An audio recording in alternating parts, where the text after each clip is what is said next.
The story of the atomic bomb is usually told as a triumph of theoretical physics.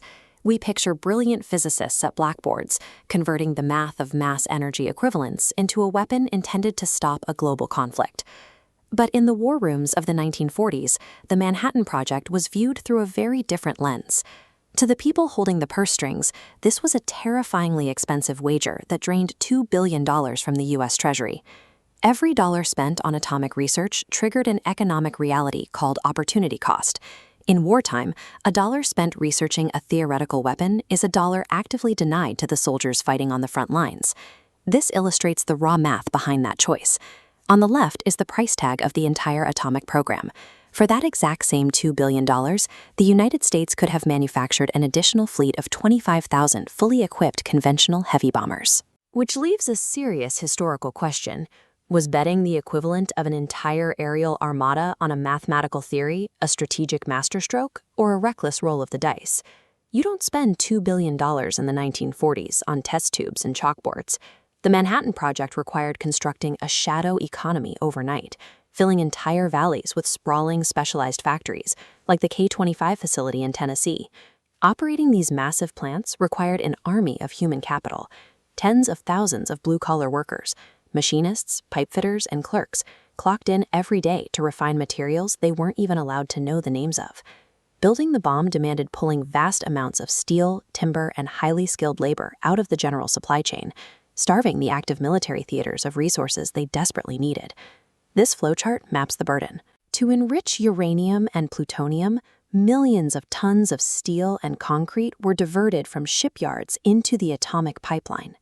The extreme drain was electricity, consuming more voltage than several American cities combined.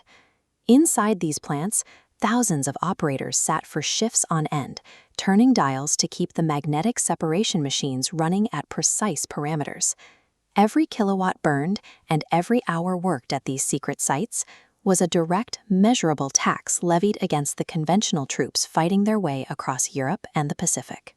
To understand what the military sacrificed, look at the pinnacle of conventional wartime technology, the B-29 Super Fortress.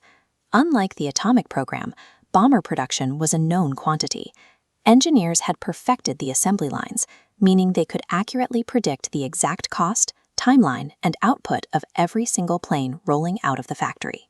If the $2 billion atomic dollars had been spent on 25,000 extra bombers, the resulting fleet could have delivered thousands of tons of high explosives and incendiary payloads over multiple targets, day after day, for years. For battlefield commanders, the math was incredibly clear. Mass conventional production offered a guaranteed calculable volume of destruction. The atomic project offered a massive bill for a weapon that might not even detonate. This economic reality sparked intense, quiet friction. Frontline generals desperately requesting artillery and aircraft found themselves competing for funding with politicians and scientists pushing a classified science experiment. Staking a nation's budget on a single, unproven technological miracle is often called the wonder weapon fallacy. If the physics failed, the $2 billion would yield absolutely nothing. These closed-door debates centered entirely on risk management. The military had to weigh the safety of proven high-volume manufacturing against the high-stakes leverage of a theoretical absolute weapon. Ultimately, the physics held up. The $2 billion gamble successfully triggered an atomic chain reaction in the New Mexico desert. When deployed, the resulting devastation instantly leveled entire cities, forcing a sudden and final conclusion to the global conflict. This chart reveals the final ledger. If you look purely at total explosive tonnage, the two atomic strikes delivered a fraction of the raw destructive payload that 25,000 conventional bombers could have dropped over a single year.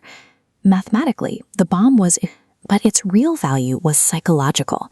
The shock of sudden, overwhelming destruction from a single aircraft carried a geopolitical weight that conventional math simply couldn't account for. Proving that a massive financial risk could buy absolute strategic dominance altered the way global powers allocated their defense budgets. The bomb proved that a single technological breakthrough could render an entire conventional armada obsolete overnight. This changed military competition. Instead of a race to build the most standard planes or tanks, the priority shifted to research and development. The goal was no longer mass production, but the pursuit of high-risk silver bullet technologies that promised total leverage over an opponent. The Manhattan Project's legacy is the economic blueprint it left behind for the modern military-industrial complex. It demonstrated that in the era of high technology, victory often belongs to the nation willing to bet the largest portion of its treasury on a single, unproven miracle of science.